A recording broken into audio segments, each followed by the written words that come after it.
capítulo 1 de Ageu, verso de número 1, está escrito assim: no ano segundo do rei Dário, no 6º mês, no 1º dia do mês, veio a palavra do Senhor pelo ministério do profeta Ageu a Zorobabel, filho de Sealtiel, príncipe de Judá, e a Josué, filho de Josadaque, sumo sacerdote, dizendo: assim fala o Senhor dos exércitos, dizendo: esse povo diz, não veio ainda o tempo em que a casa do Senhor deve ser reedificada.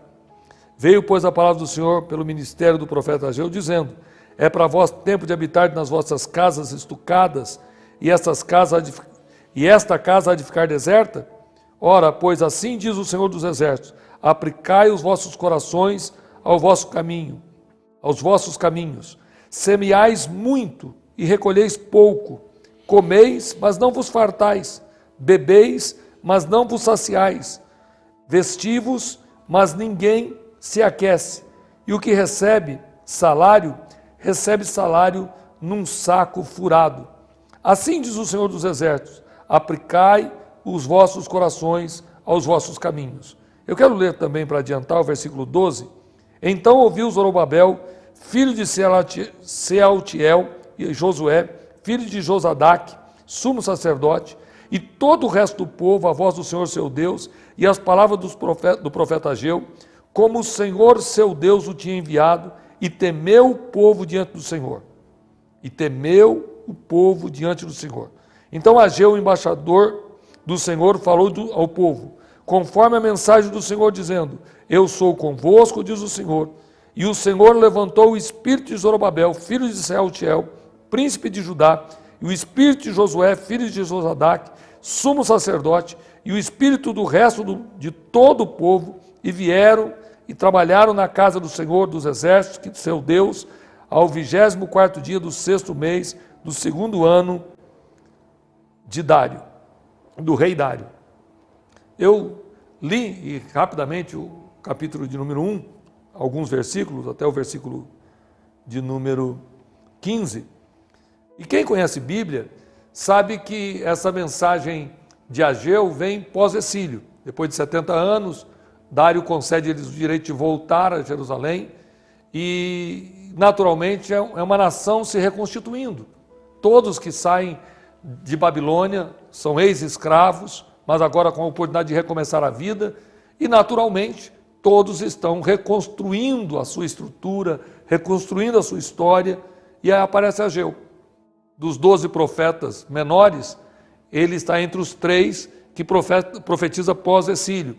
E o que é interessante para mim é que a mensagem de Ageu, ela se parece muito com o que eu quero falar hoje. Um povo se reestruturando, um povo construindo suas casas, reconstruindo a sua história, mas deixam de lado aquilo que é sagrado. E então Deus entra usando o profeta e dizendo: vocês não percebem que tudo que vocês estão fazendo não está dando certo? Que tudo que vocês estão fazendo não tem prosperidade? Até o salário vocês estão pondo num saco furado. Ele entra por aqui e some.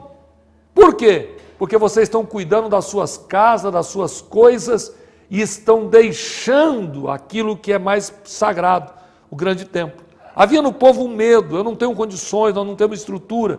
O capítulo 2 vai falar sobre Deus dizendo que a glória da segunda casa será maior, Ele é dono do ouro e da prata. Ele vai provar: se vocês permitirem, eu vou abençoá-los, e vocês farão aquilo que é meu, e então o demais acontecerá.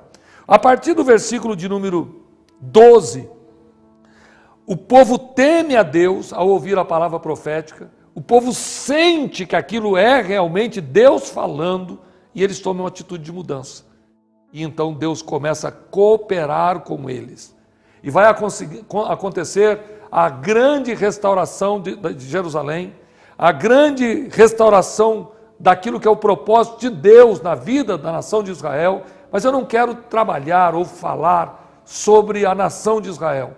Mas eu quero pegar a luz desta passagem, dessa história do povo hebreu, para a sua vida, para a minha vida. Porque quando eu me proponho a falar sobre missões hoje, eu quero te fazer uma pergunta: Será que você está cuidando, como o povo quando volta do exílio, de reconstruir ou de construir a sua história e deixando aquilo que é sagrado para depois? Essa pandemia me mostrou exatamente isso. Todos estão preocupados consigo, mas não com o reino, ou como disse o pastor Elias hoje aqui, com o outro. Há uma inversão de valores. A igreja já não é mais uma comunidade para dar, mas tornou-se uma comunidade para receber. Todos estão construindo a sua própria estrutura. E eu tenho uma mensagem de Deus para você, para a sua família. Comece a cuidar primeiro do reino de Deus. Comece a devolver a Deus toda a sua adoração. Colocar o teu coração para realmente Deus ser o primeiro na sua história. E você vai ver as coisas mudar do seu lado. Você vai perceber que Deus vai trabalhar próximo da sua vida. Porque missões não é somente as missões fora do país, mas as missões também podem ser realizadas, a nossa evangelização urbana precisa ser feita. E eu comecei a pensar comigo, uma mensagem que eu preguei nos Gideões Missionários, no ano de 2000. E naquele dia eu falei sobre alguns missionários que eu acredito que existe, que é o missionário que trabalha na sua própria nação, que ele é chamado para o seu povo, que ele é vocacionado para estar no meio da sua nação, fazendo uma grande obra. Às vezes, ele não percebe, mas ele não consegue ter uma vida comum. Seus irmãos estudam em faculdades, se preparam para ser doutor, mas ele tem certeza que o seu lugar é no reino de Deus. É uma vocação que não tem como ser feliz se não cumpri-la. Esse missionário, eu chamo ele do missionário com uma chamada para estar no meio do seu povo. Mas tem alguém que tem a chamada, que eu digo, transcultural. Deus o chama para outra cultura. Ele não sabe falar o idioma daquele lugar, ele muitas vezes não conhece aquele lugar, mas nasce uma paixão, pastor Eliseu. Uma paixão tão grande por aquilo, que parece que se você não fizer, você vai morrer. Você não sabe falar o idioma, você não sabe como vai viver lá, não sabe como funciona, mas você ama um povo, pode ser uma aldeia, uma tribo indígena, pode ser um país de primeiro mundo, ou quem sabe um país em guerra. Por quê? Porque a chamada, a vocação vem de Deus, e você sente que tem que fazer a obra de Deus em outra cultura. Aconteceu comigo na Argentina. Se nós pararmos um pouquinho aqui para falar, nós só brincamos falando mal da Argentina. É sério, quando você fala de futebol, você fala mal da Argentina, quando você fala de orgulho, você fala mal dos argentinos. Eu fui criado para não amar os argentinos, mas Deus me pôs uma paixão por aquele povo, por aquela nação. Isso é uma chamada missionária transcultural. E eu deixei toda a minha história, todo o meu futuro, toda a minha carreira. A minha esposa deixou toda a sua estrutura, inúmeros cursos universitários para nós irmos a uma cidadezinha chamada Oberá. Cidadezinha de 80, 90 mil habitantes, no Nordeste argentino. Ah, mas como eu fui feliz, estando no centro da vontade de Deus naquele país. Tenho 2 filhas argentinas. Aprendi, eu recebi o pastor José Satírio lá. Satírio chorou comigo ali, vendo o projeto de Deus e o que Deus estava fazendo. Por quê? Ele me chamou para uma outra cultura e eu fiz. Mas há um terceiro tipo de missionário, que para mim, quando eu li aqui o livro de Ageu, me fez muito lembrar disso. Aquele que tem uma missão, mas não é para pregar, não é para ir para outra nação. Eu chamo ele de missionário de base. É aquele que o Senhor Deus deixa ele dentro do exército. É que vai municiar, que vai preparar as armas, que vai preparar a estrutura para quem vai para a guerra. Esse missionário é o que sustenta aquele que está lá na frente do campo de batalha. Porque numa guerra não basta ter só gente dando tiro, tem que ter gente no quartel. Para quê? Para segurar a estrutura de quem está na frente da batalha. E eu quero crer que alguns de vocês estão me ouvindo, têm uma vocação de Deus, têm uma chamada de Deus para fazer algo para o seu reino, e você pode fazer alguma coisa para que o nome de Jesus seja pregado em toda a terra, para que o nome de Jesus seja levado a todos os povos, a todas as nações, a cada um dos nossos vizinhos, amigos, através do rádio, da televisão, da internet e de qualquer outro meio de comunicação. Mas você, se não foi chamado para ir pregar, seja pelo menos aquele que vai sustentar quem vai fazer a obra, vai ser aquele que vai apoiar aqueles que farão o trabalho, porque para mim, nesse texto que eu leio com vocês, eu posso ter convicção, quando Israel aceita a ordem e a vocação de Deus, cuide da minha casa, cuide daquilo que eu chamei vocês para fazer, o grande templo, porque o demais eu vou cuidar. E é exatamente isso que Deus faz, e eu tenho certeza absoluta que quem está me ouvindo agora pode parar e perguntar: pastor, o que eu posso fazer? Muita coisa. O que eu posso fazer? Muita coisa. Porque missões, tanto urbanas como transculturais, se não fizermos agora, quando faremos? Quando faremos a obra missionária? Quando? Quando passar a pandemia? Quando tivermos um canal de televisão?